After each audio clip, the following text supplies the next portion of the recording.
Texas, including the following counties: Harris, Liberty, and Montgomery. When?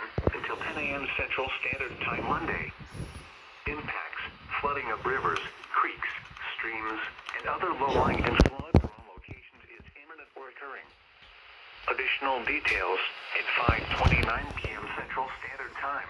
Gauge reports indicated a rise on the east fork of the San Jacinto River near FM 2090. Flooding is ongoing or expected to begin shortly in the Warren area. Some locations that will experience flooding include areas near the east fork of the San Jacinto River near FM 2090.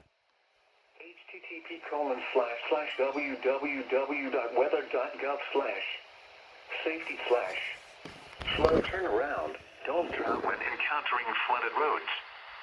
Most flood deaths occur in vehicles.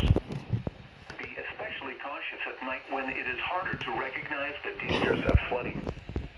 Stay away or be swept away. River banks and culverts can become unstable and unsafe.